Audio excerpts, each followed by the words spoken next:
is the commander of the IC Dragonfly unit, Astrogator Novik. I'm here, Astrogator. All hope lies with the Invincible. I see. Cyclops failed. I had a feeling it would end like this. Do you know what Rahitra is planning now? I have no idea. Then I need to talk to him. You, sir? Yes. Can you switch me somehow? Okay. I'm switching you to the bridge. He should be able to hear you now. Done.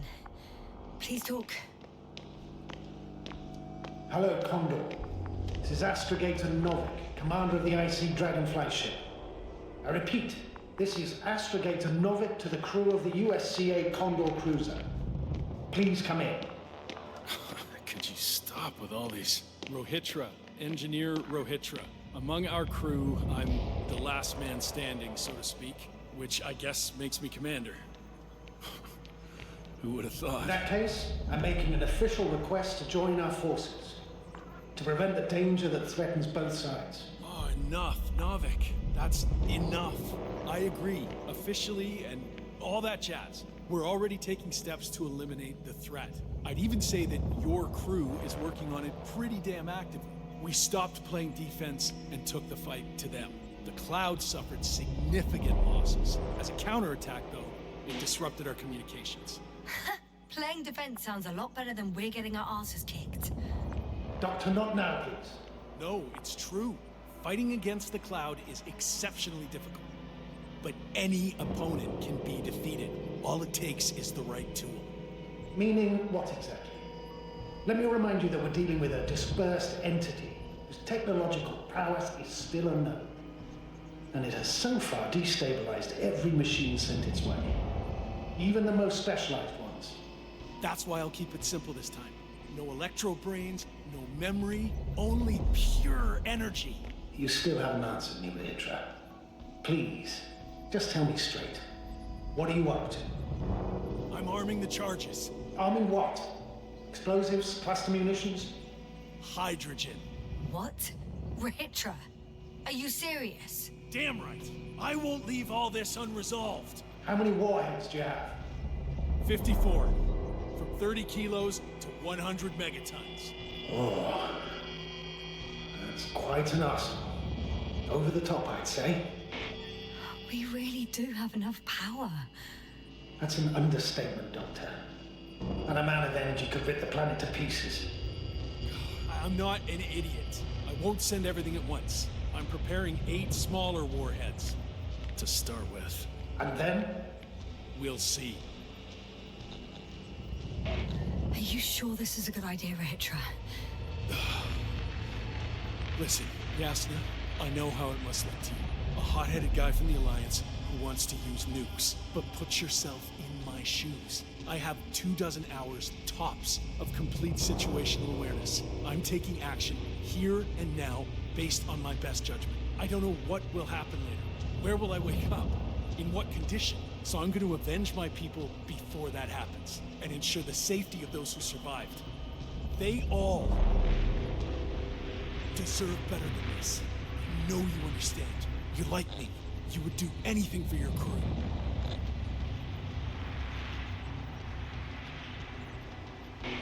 I understand, yes. Although it's hard to talk about revenge here. We are dealing with creations of necro-evolution. Dead evolution.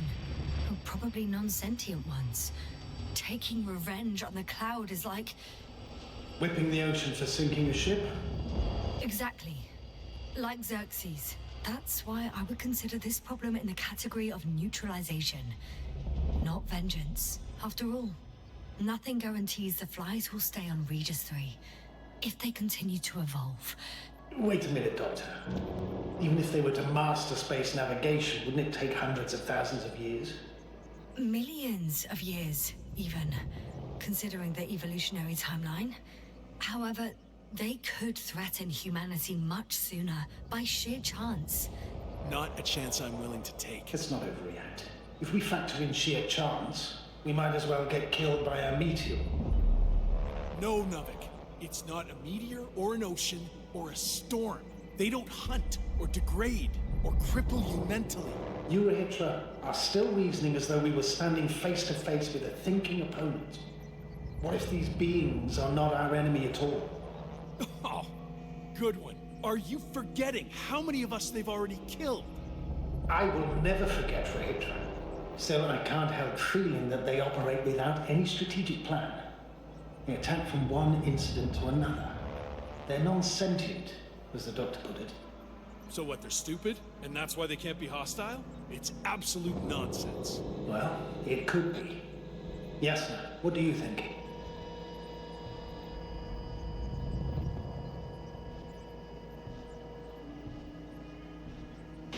Alright, Hitra. You have no idea what we're up against.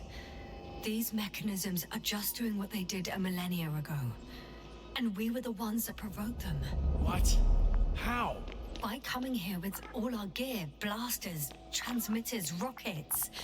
It's like kicking a hornet's nest.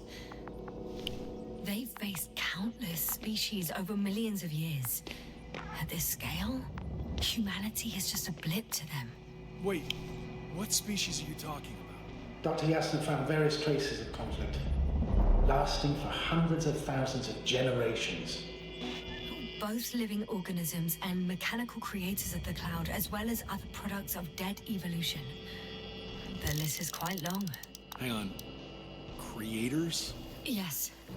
Millions of years ago, someone must have built primordial mechanisms. Machines could have self-built in successive generations, but something must have created them first. I don't buy it.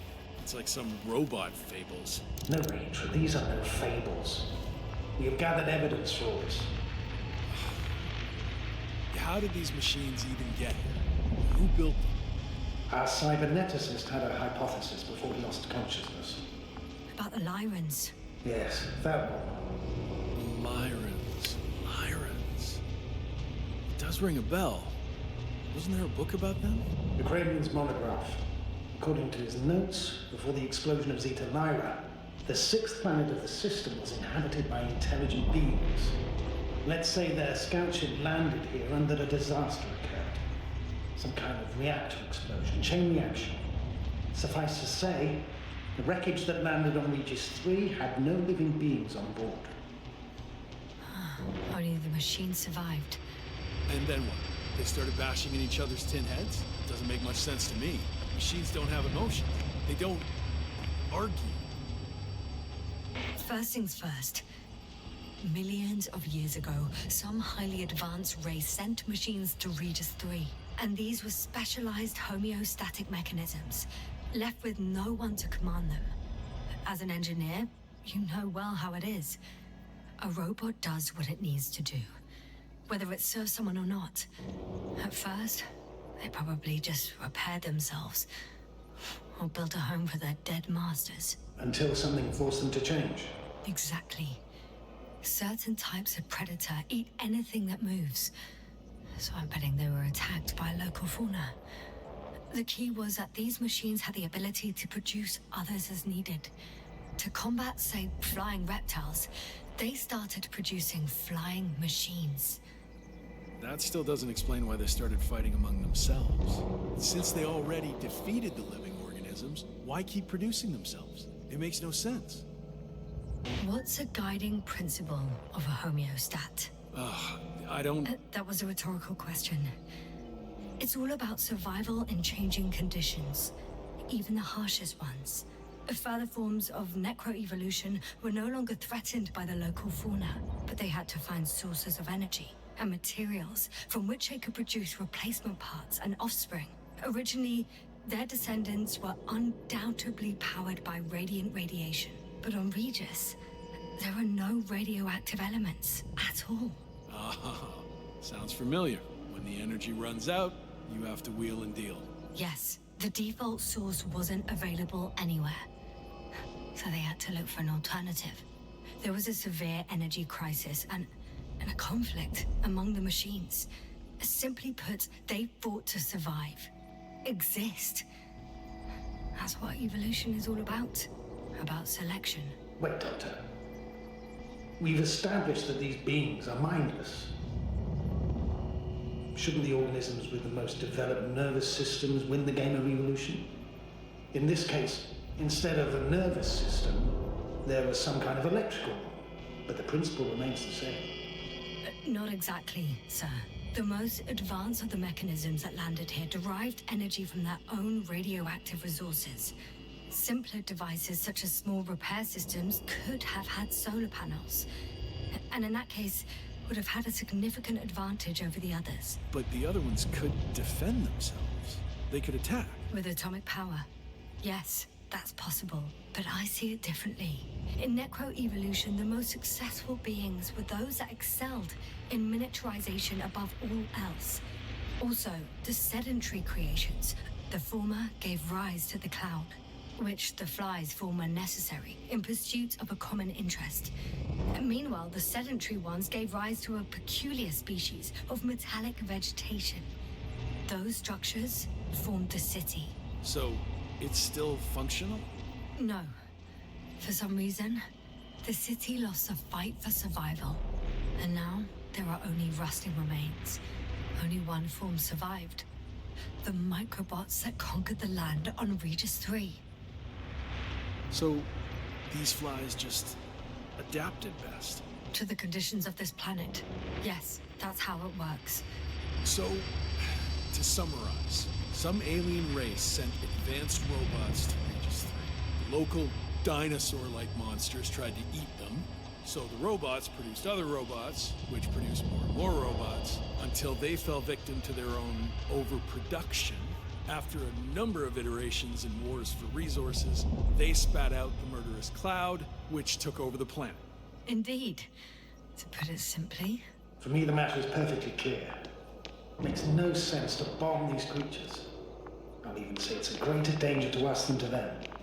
But how else do you imagine defeating the cloud? Well, that's the thing. I don't. It's invincible. Yes, sir, do you agree? Well,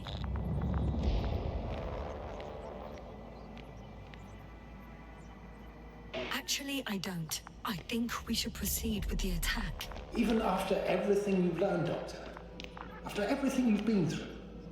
Because of it, we have to destroy the cloud. Well, I still have significant concerns. But you're the one there, not me. Maybe I'm not seeing the whole picture. well, indeed, Novik. I knew Yasna would understand. Now give me a minute. I'm almost done.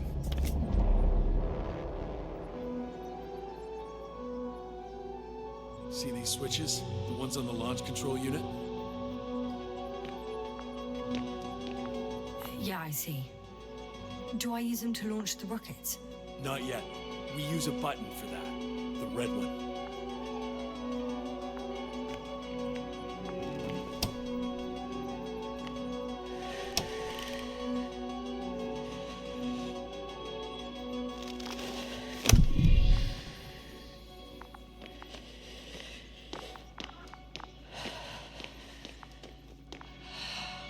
Watch your eyes.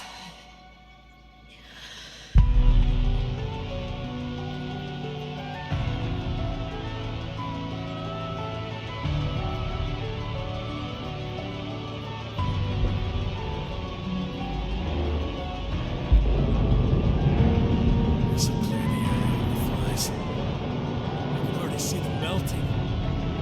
Take that, fucks.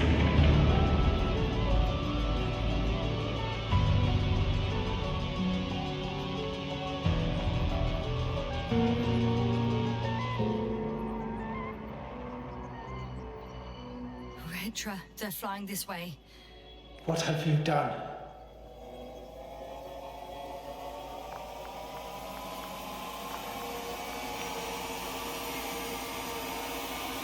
Astrogator, you must evacuate.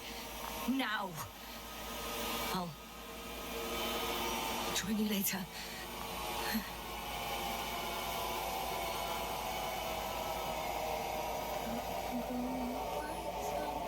Yasna! Yasna, are you there? Oh, my legs are heavy.